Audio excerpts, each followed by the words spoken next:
इस्लाही बयानात, फ़िक़ही मालूमात और मुस्तनद दीनी तालीमात के लिए मौलाना अहमद मदनी अब्बासी चैनल सब्सक्राइब करें।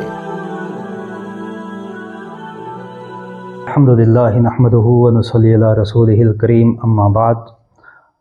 अन आयशा रज़ियल्लाहु तआला अन्हा क़ालत अन्ना हिंदन बिन्त उतबा क़ालत या रसूलल्लाह अन्ना अबा सुफ़ियान रजुलुन शहीहुन वलैसा युतीनी मा यकफ़ीनी व वलदी इल्ला मा अख़ज़्तु मिन्हु व हुवा ला यअलमु फ़क़ाल ख़ुज़ी मा यकफ़ीकी व वलदक बिलमारूफ़ औ कमा क़ाल अलैहिस्सलातु वस्सलाम।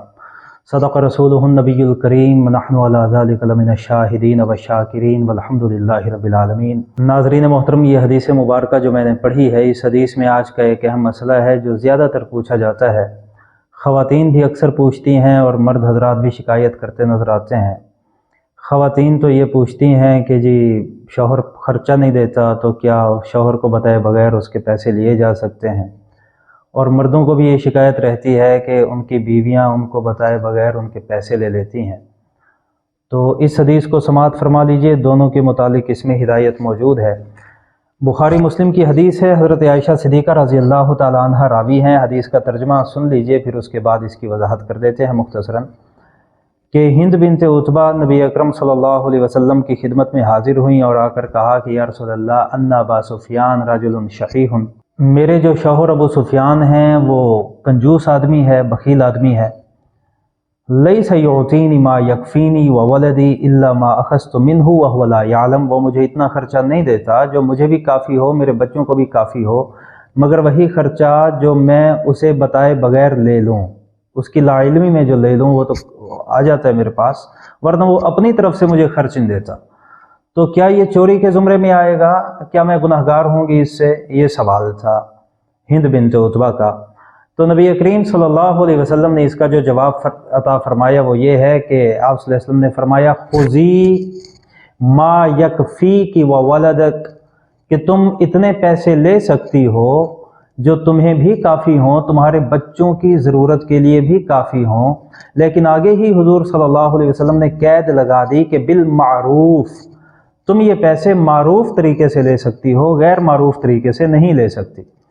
अब मारूफ़ तरीका क्या है पैसे लेने का और गैर मारूफ़ तरीका क्या है, इसकी वजाहत में शुर्राह ने बहुत तफसीलात लिखी हैं, लेकिन इसकी वजाहत भी मैं अर्ज़ कर देता हूँ दूसरी हदीस की रोशनी में। पहले इसी हदीस से दो तीन मसले ज़िमनन निकलते हैं, वो भी सुन लीजिए। पहला मसला तो इस हदीस से ये सामने आता है कि शौहर पर उसकी बीवी का और उसके नाबालिग बच्चों का नफ़का जो बक़द्रे किफ़ायत बक़द्रे ज़रूरत हो वो शौहर के लिए देना वाजिब है। दूसरा मसला इस हदीस से यह भी मालूम होता है कि किसी अजनबी औरत का बाज़रूरत शरइया या बाज़रूरत दुनियाविया बवक्त हाजत किसी अजनबी मर्द से कलाम करना, गुफ्तगू करना, ये किसी अजनबी औरत के लिए जायज़ है। और किसी अजनबी मर्द का नामहरम की बात सुनना किसी औरत की, बशर्ते कि वो मसला पूछने के लिए हो या किसी दुनियावी या दीनी ज़रूरत के लिए हो, तो ये भी जायज़ है। तीसरा इसमें यह भी एक लतीफ़ नुक्ता है कि वैसे तो किसी आदमी के अंदर कोई ऐसी बात है जो अगर उसके मुंह पे कही जाए तो उसे बुरी लगे, ये गीबत कहलाती है। लेकिन ऐसी कोई बात ऐसे वक्त में करना जब आपने फतवा लेना है, मसला पूछना है या मशवरा लेना है, तो ऐसी किसी मौके पर किसी बंदे के अंदर पाई जाने वाली ऐसी हकीकत को बयान कर देना कि अगर उसके मुंह पे वो बात कही जाए तो उसे बुरी लगे, इसमें भी कोई कबाहत नहीं है।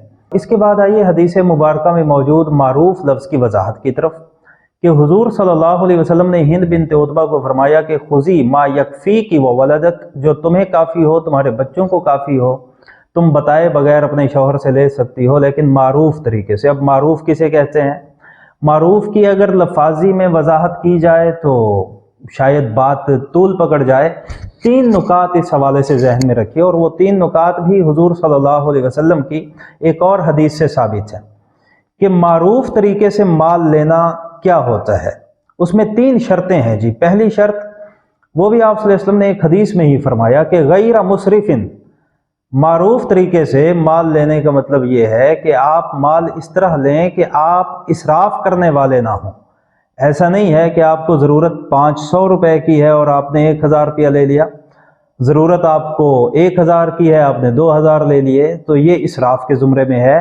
اگر اس طرح آپ مال لیں گے بغیر بتائے شوہر سے تو یہ گناہ کے زمرے میں چلا جائے گا۔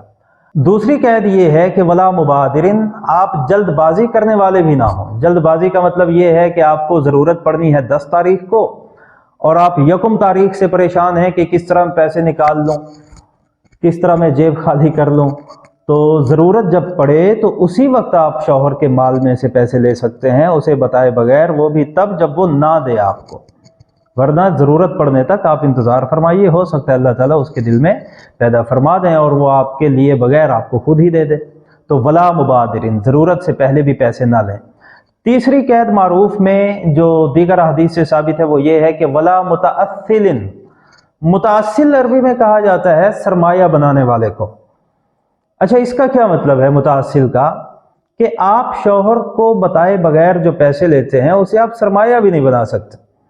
یہ ہماری ماؤں بہنوں کی عادت ہوتی ہے کہ ضرورت پڑے نہ پڑے تو مثلاً بچی پیدا ہوئی ہے تو بچی کے پیدا ہوتے ہی ماؤں کو ان کے جہیز کی فکر لاحق ہو جاتی ہے، تو شوہر کی جیب سے پیسے نکال لینے، خواہ مخواہ برتن لے لینے، کپڑے لے لینے، بستر بنا لینے یا زیور بنا لینا جو سرمایہ کے زمرے میں آتا ہے، آپ کی ضرورت شدیدہ کے زمرے میں نہیں آتا، تو ایسا کام بھی آپ شوہر کو بتائے بغیر نہیں کر سکتے۔